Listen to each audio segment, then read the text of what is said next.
Hello everyone, welcome to our another video from the playlist of psychology and mindset. आपको पता है trading is all about 80% psychology और 20% strategy. आप भी सोचिए 100 में से अगर 90 लोग लॉस कर रहे हैं तो क्या उनके पास कोई स्ट्रैटेजी नहीं है?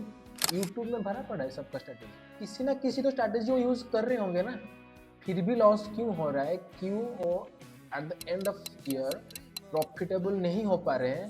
The biggest reason is psychology.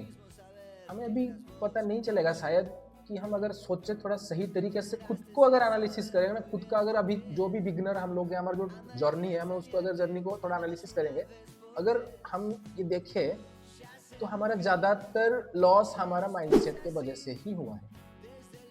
जब हम ट्रेड में एंट्री करते हैं और दैट टाइम कुछ ऐसा होता है, कुछ ऐसा सोचते हैं हम, हमारा इमोशन को हम कंट्रोल नहीं कर पाते हैं और जो सोचते हैं उसी हिसाब से कुछ एग्जिट कर देते हैं या तो फिर क्वांटिटी ऐड कर देते हैं, कुछ भी इधर उधर कर देते हैं, जिसकी वजह से हमें लॉस भी होता है। The strategy tells you what to do but the psychology tells you actually you do it और नॉट। कोई भी इंडिकेटर हम फॉलो कर रहे हैं, प्राइस एक्शन फॉलो कर रहे हैं, कुछ भी फॉलो कर रहे हैं, उस टाइम हमें स्ट्रैटेजी बोल रहा है कि भाई हमें इस प्राइस पे एंट्री करना है, सपोज 90 रुपीज में एंट्री करना है, 95 85 हमारा स्टॉप लॉस है और 100 105 हमारा टारगेट है।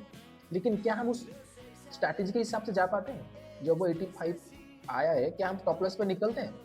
या वो जब 95 चल रहा है और वहां से मूव ही नहीं कर रहा है, 94 92 95 96 7 और फिर 90 बाइंग प्राइस पे आ जाता है, तो उस टाइम हम क्या सोचते हैं? एट दैट टाइम जब हम स्क्रीन को देखते हैं, चार्ट देखते हैं, रेड ग्रीन कैंडल देखते हैं, तो हमारा दिमाग क्या बोलता है? और उसी टाइम हम गलती करते हैं, हमारे इमोशन को कंट्रोल नहीं कर पाते हैं और उस टाइम इंस्टेंट हम कुछ डिसीजन ले जाते हैं, जिसकी वजह से और फिर बाद में सोचते हैं अरे यार सही था स्ट्रैटेजी, ऐसा निकलना था, प्राइस तो गया ऊपर थोड़ी देर, और बार बार यही गलती हम दोहराते हैं। अगर आप स्टॉप लॉस बिना हेजिटेशन के ले रहे हो, मतलब कि आप स्टॉप लॉस बिना हेजिटेशन के ले रहे हो, कोई भी स्ट्रैटेजी आप सीखे हैं, किसी भी प्रोसेस पे काम कर रहे हो, अगर बिना हेजिटेशन के क्या आप स्टॉप लॉस से निकलते हो? या कोई बड़ा प्रॉफिट होने के बाद क्या आप काम रहना सीख रहे हो या सीख चुके हो? या फिर जिस क्वांटिटी हमें बोला गया है, हमारे capital according to my capital, जो भी क्वांटिटी पोजीशन साइजिंग हमारा होना चाहिए, क्या हम उस पर खड़े उतरे हैं? क्या उसी चीज़ को हम बार बार वही चीज़ फॉलो कर रहे हैं? अगर ये सब चीज़ आप नहीं कर रहे हैं तो स्ट्रैटेजी वोंट हेल्प यू। हमें स्ट्रैटेजी कोई हेल्प नहीं कर सकता है, चाहे दुनिया का कितना भी बड़ा स्ट्रैटेजी हो। माइंड इट, दुनिया का कितना भी बड़ा स्ट्रैटेजी हो, हमें हेल्प नहीं कर सकता है अगर हम हमारा जो भी प्रोसेस हम सीखे हैं उस पर अगर हम खड़ा ना उतरे हो। Many traders keep changing indicators. बहुत सारे लोग इंडिकेटर चेंज करते रहते हैं, स्ट्रैटेजी चेंज करते रहते हैं, but they not fix there psychology. इसीलिए मैं बोलता हूँ कि हमें हमारा साइकोलॉजी और माइंडसेट के ऊपर काम करना होगा, उसको बेहतर करना होगा। अच्छा माइंडसेट, अच्छा इमोशन के साथ हमें काम करना होगा। उसके बाद जो भी स्ट्रैटेजी है वो हमें पैसा बना के देगा, नो डाउट अबाउट इट।